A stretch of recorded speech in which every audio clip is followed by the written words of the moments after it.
Hey Matthew, how's it going? So, we're gonna talk about tone. Tone and gear is a huge part of your education as a guitar player because if you don't sound good, you're simply not, and everything is worthless, right? Because it's useless. Because no matter how fast you can play, no matter how many songs you can do, if you don't sound good, we have a problem. So, right now for this tone, this is a different tone than the previous one. The previous one was a distortion that I was using on my Eddie Van Halen. I'm gonna grab the camera and do some moving on the camera, okay? So bear with me about that. But right now I'm using the MXR Super Badass pedal, and this is a tone.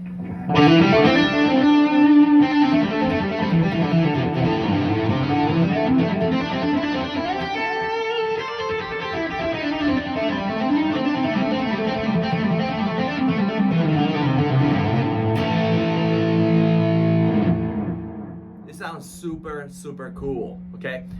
So what I'm doing is I'm plugging my guitar straight into the pedal. The pedal, it's right here. Let me see, it's this one right here.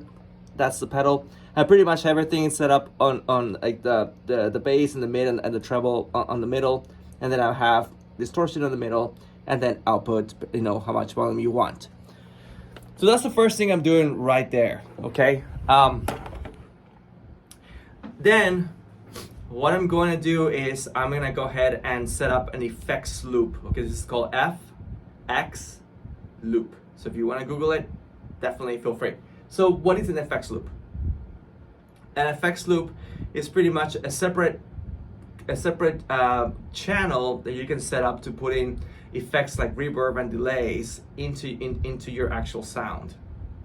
So what a lot of guitar players do, and this is wrong, is that they put a distortion pedal and then they put reverbs and delays, everything together in one channel, one link, and then they go straight into the amp. And then when they put the distortion on with the delay and the reverb, it sounds terrible because the delay and the reverb, they muddy everything. Everything gets super muddy and it sounds bad, okay?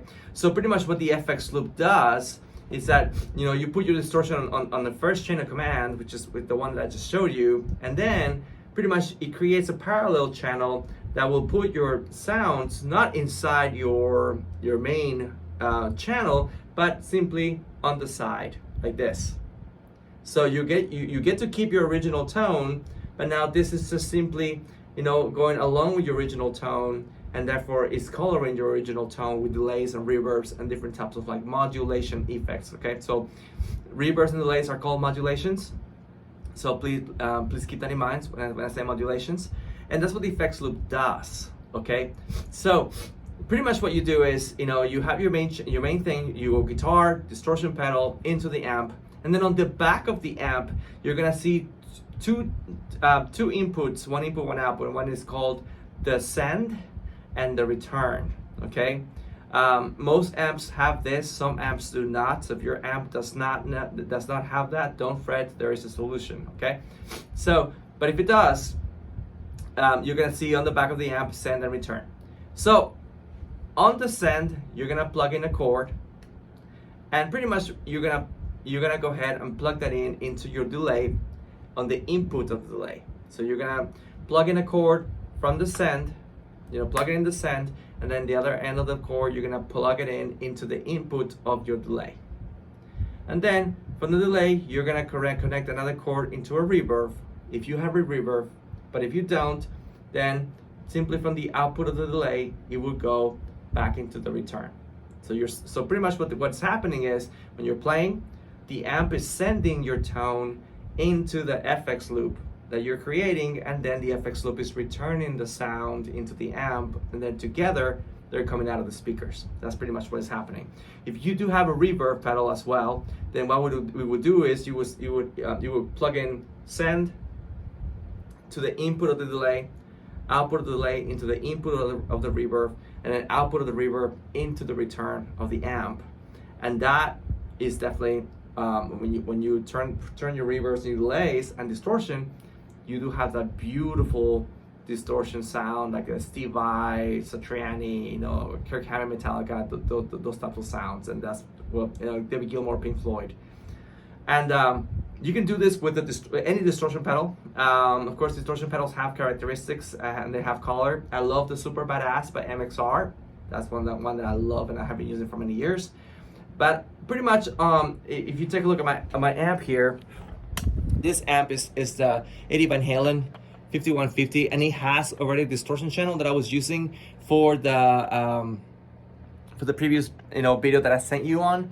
But right now I know that not everybody has access to that distortion, so pretty much I'm using that MXR distortion on the bottom, and that is giving me that still a phenomenal sound, so I get to choose which one I want to go for. And eventually, as a guitar player, I do recommend people to have different distortion pedals because, like I said, they all have different characteristics and all that. Okay, so what I'm going to do right now, I am simply gonna turn on the light here, and I'm gonna try to show you what I mean on the back. So bear with me with the camera movement. So here in the back, you're going to see that I do have the send, and I do have the send and the return. So this send is being sent to my delay pedal, to the input of my delay pedal, and then from the delay pedal I'm connecting to a reverb, and then from the output of reverb is sending this back to my return. Excuse me. So if you have any questions, let me know. But this is how you get a phenomenal tone. Okay? So talk to you later. Let me know. Bye.